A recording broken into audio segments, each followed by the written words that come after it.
Water consists of many different properties, all because of its unique structure. Water, or H2O, is a polar molecule consisting of two hydrogen atoms bonded to one oxygen atom. Its polar nature is what gives it its unique properties. Number 1 is cohesion, the ability of water to stick to other water molecules. The negatively charged oxygen of one water molecule bonds with a positively charged hydrogen on another water molecule, forming a hydrogen bond. This explains why droplets combine when they run into each other. It's the water molecules forming hydrogen bonds. Number 2 is adhesion, similar to cohesion, but instead, it's water's ability to stick to other polar substances, not just water molecules. This explains why water clings to car windows instead of beating up and rolling off. It's water interacting with the polar surface of the window. Number 3 is surface tension. Surface tension is the invisible tight skin on the surface of water. Because there are no water molecules above the molecules at the surface, only air. The molecules at the surface pull more strongly with nearby water molecules.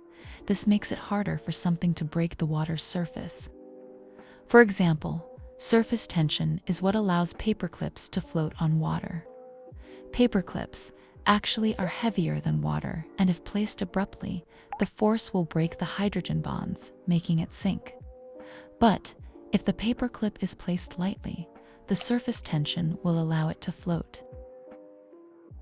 Number 4 is capillary action, the movement or action of water through narrow spaces without the assistance of gravity.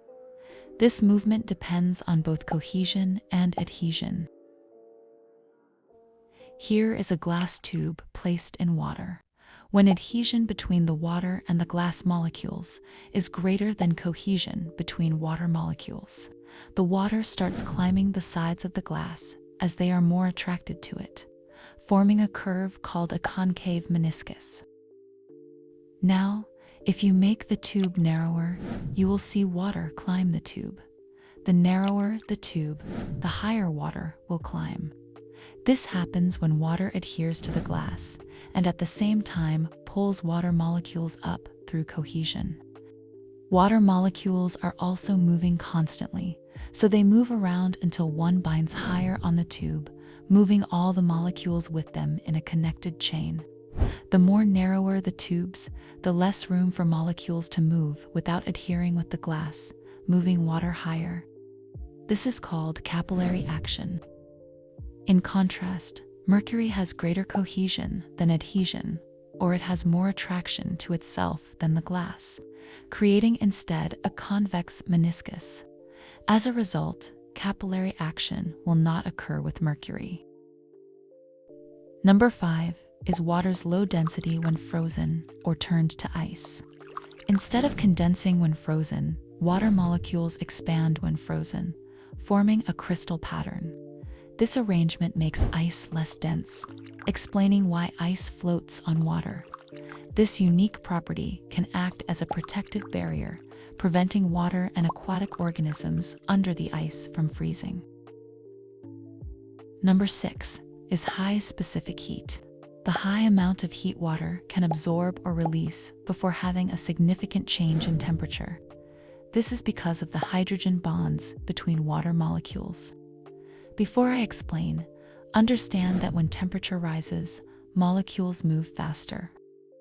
When water absorbs heat, the heat is used to break the hydrogen bonds. Once those are broken, the heat is able to raise water's temperature as the molecules can now move more freely. Therefore, a high amount of heat needs to be absorbed to raise water's temperature significantly, because a portion of the heat is used to break the hydrogen bonds. Now, when water releases heat, molecules slow down and hydrogen bonds reform. When reformed, a small amount of heat is released. Because only a small amount of heat is released per bond, many hydrogen bonds need to reform in order to lower water's temperature significantly.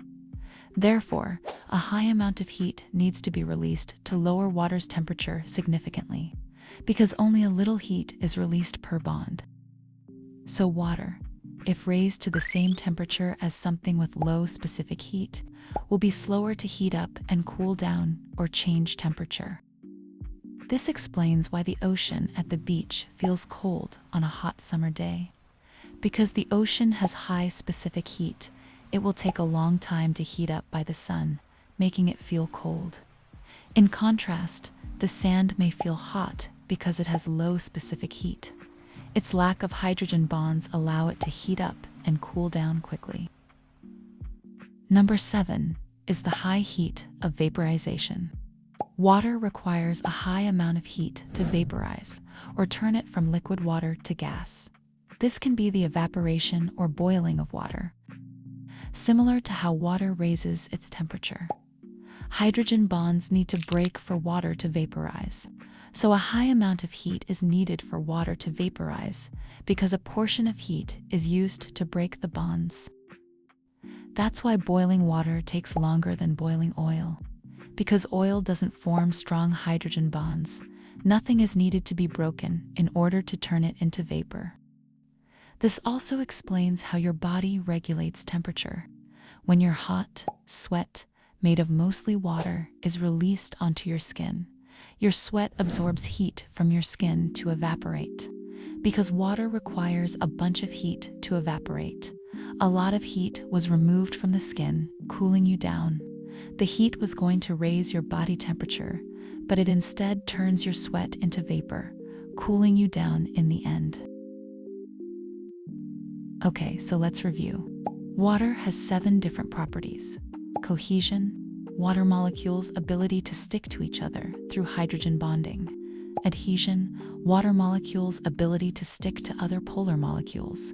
Surface tension, water's thick skin, created by the strong hydrogen bonds between the molecules at the surface. Capillary action, water's ability to move through narrow spaces by cohesion and adhesion. Water's low density when frozen because water molecules expand when frozen.